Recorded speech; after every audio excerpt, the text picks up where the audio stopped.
तो U एक ऐसा सेट है, all triangles in a plane, all triangles, all triangle का मीनिंग क्या हुआ? उसमें इक्विलेटरल ट्रायंगल भी आएंगे, उसमें आइसोसेलेस भी आएंगे, उसमें स्केलेन ट्रायंगल भी आएंगे, उसमें एक्यूट एंगल वाले भी आएंगे, उसमें ऑब्ट्यूज एंगल वाले भी आएंगे। हर तरह का एंगल आएगा, हर तरह की साइड आएगी। ऐसा हो गया तुम्हारा यूनिवर्सल सेट। अब ए एक ऐसा सेट है जिसमें ऑल ट्रायंगल्स लेने हैं with an at least one angle different from 60। अर्थात एटलीस्ट का मीन्स ये हो गया कि कम से कम जो एक एंगल है वो 60 से डिफरेंट होना चाहिए। कम से कम एक एंगल ऐसा लेना है जो 60 से क्या हो, डिफरेंट। अर्थात दो एंगल आपके 60 हो सकते हैं और एक एंगल इससे डिफरेंस हो सकता है। तो आप मुझे बताइए कि ऐसा तो पॉसिबल है नहीं कि दो एंगल 60 के हों तो तीसरा एंगल 60 से डिफरेंट आए।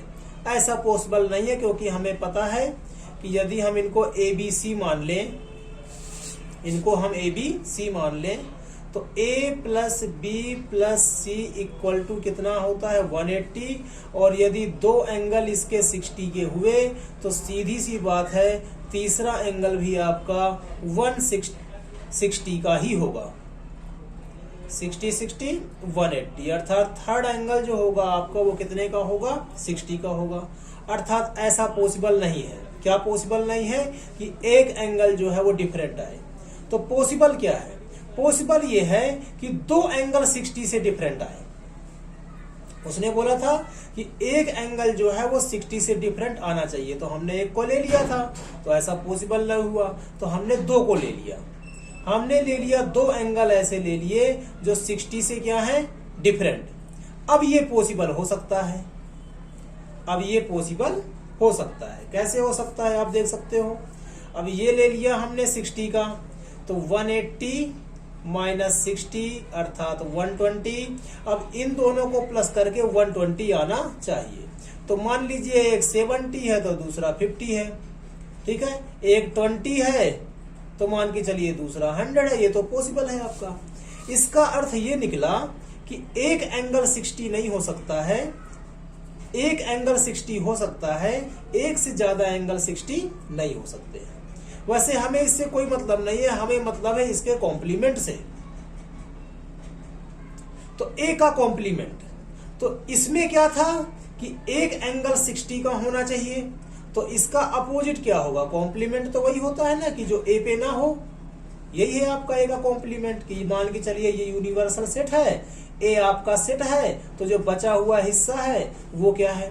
तो अर्थात बचे हुए हिस्से का मतलब ये हुआ कि इस तरह के एंगल को छोड़ देना है। इस तरह का जो एंगल बन रहा है अर्थात एक 60 वाला छोड़ देना है, बाकी सारे ले लेने हैं। तो एक 60 का यदि आप छोड़ते हो तो आपका आ जाएगा, ये वाला नहीं लेना है आपको, तो इसको मत लो आप, इसको खाली छोड़ दो, बाकी को आप ले लो। तो बाकी क्या होने चाहिए, 60 के।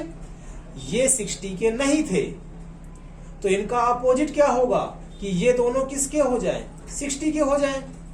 तो जब ये 60 के हो जाएंगे तो ये ऑटोमेटिक क्या हो जाएगा, आपका 60 का हो जाएगा। अर्थात ए का कॉम्प्लीमेंट क्या है, ये है।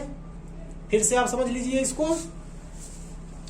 जब हमने इसको देखा 180 करके अपना angle sum property of triangle लगा करके जो भी देखा, तो हमें मिला कि एक एंगल 60 का हो सकता है। अब एक एंगल 60 का हो सकता है अर्थात दो एंगल 60 के नहीं हो सकते हैं। और जब दो एंगल 60 के नहीं हो सकते हैं, इसका सेट कौन सा है, ये वाला। फिर से बना लेते हैं। ये वाले ट्रायंगल किस में आते हैं, इसमें। तो हमें चाहिए कॉम्प्लीमेंट, अर्थात ये वाले हमें छोड़ने पड़ेंगे। तो इसमें क्या था कि दो एंगल 60 से डिफरेंट थे। अब इसका उल्टा क्या होगा कि दो एंगल 60 के जैसे ही आ जाए, अर्थात ये होगा इसका आंसर। और ये पॉसिबल कब है, जब तीसरा एंगल भी क्या हो जाए 60 का।